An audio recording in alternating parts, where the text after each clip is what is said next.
今回は複合機の PX049A とスキャナ専用機の GTS630 を使ってそれぞれ Linux Mint で使えるようにしていくよ。前回の動画でプリンタの設定をしたから、今度はスキャナの設定をしていくんだね。まずはドライバをダウンロードするよ。エプソンダウンロードセンターで検索してね。プリンタドライバをダウンロードした時と同じホームページだね。そう。前回と同じように製品名と OS を指定していくの。製品名に PX049A を、OS は Linux の DevX64 を選ぶんだよね。そう。今回はスキャナドライバの方をダウンロードするよ。エプソンスキャン2と書かれている方のダウンロードへ進むをクリックしてね。ダウンロードするよ。あれ、前回のプリンタドライバはデビアン形式だったけど、今回はTARGZ形式になっているね。TARGZ はファイルをひとまとめにして圧縮した形式だよ。解凍してからインストールする流れになるんだ。ターコマンドを使って解凍してね。じゃあ、ターコマンドで解凍していくね。解凍できたよ。新しいディレクトリができたね。じゃあ、ディレクトリの中に入って、その中にある install.sh を実行するよ。管理者権限で実行するから、次のように入力してね。sudo bash install.sh sudo bash install.sh システムにインストールするときは、sudo が必要だからね。インストールできたよ。じゃあ、早速使ってみるね。まず、Linux Mint に最初からインストールされているドキュメントスキャナーを使ってみるね。あ、スキャナを検索しているね。スキャナが見つかったよ。じゃあ、実際にスキャンしてみるね。ちゃんとスキャンされたね。次はエプソンスキャン2を試してみるね。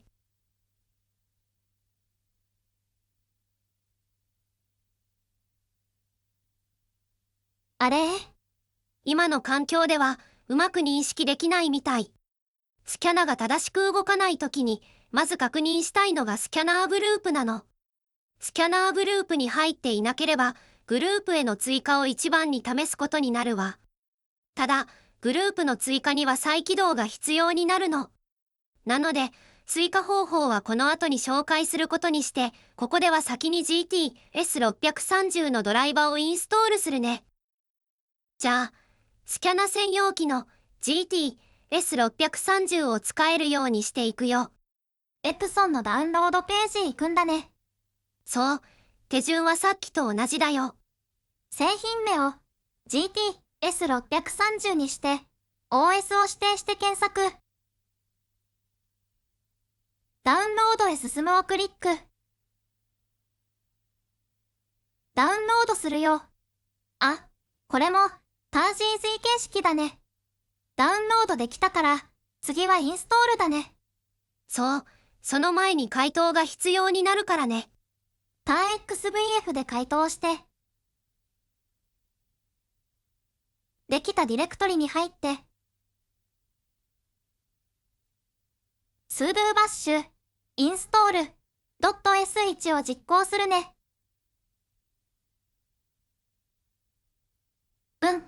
インストールできたよ。いいね。これで専用機も使えるようになるね。ここでスキャナソフトを使わずにスキャナを確認する方法を教えるね。端末で lsusb コマンドを入力するよ。lsusb grep-i エプソン lsusb あれ？何も表示されないよ。おかしいね。あ、GTS630 はネットワークスキャナじゃなかったね。USB ケーブルがつながっているか確認してね。あ、ちゃんとつながないとね。そして、電源も入れないとだね。OK。今度は、エプソン GTS630 って表示されたよ。これでちゃんと認識されていることが確認できたね。では、このあたりで、スキャナーグループについて説明しておくね。Linux には、権限というものがあって、スキャナを使うには、スキャナーというグループに所属している必要があるの。スキャナを使うアカウントには、先にこの設定をしておいてね。sudo usermod -ag スキャナー、ユーザー名。これでスキャナーグループへ追加するんだね。この変更を反映するには、再起動が必要なの。忘れないようにね。じゃあ、再起動したら使えるようになるんだね。そうなの。それじゃあ、ちゃんとスキャナーグループを追加した状態で、GTS630 を使っていくよ。じゃあ、まずはドキュメントスキャナーを使ってみるね。スキャナも、ちゃんと見つかったよ。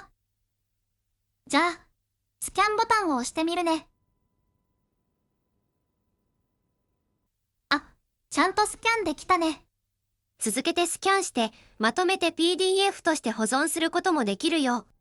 もう一枚スキャンしてみたよ。ダウンロードボタンみたいなアイコンを押すと保存できるからね。ここから PDF ファイルとして保存することができるんだね。じゃあ、PDF ファイルを開いてみるね。あ、これは良さそうだね。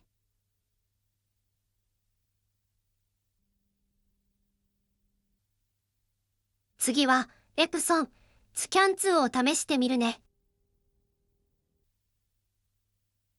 まずはプレビューボタンを押すよ。あれ、モノクロになっちゃった。向きも逆みたい。イメージタイプと回転の設定で変更できるみたいだね。カラーにして180度回転するね。じゃあ、もう一回プレビュー。あ、カラーにはなったけど、向きは逆のままだね。DX0498 と GTS630 でスキャナが使えるようになったね。意外と簡単だったよ。ドライバを入れて、スキャナーグループを追加すれば、普通に使えるようになるからね。今回のまとめはこんな感じだよ。最後まで見てくれてありがとう。お疲れ様でした。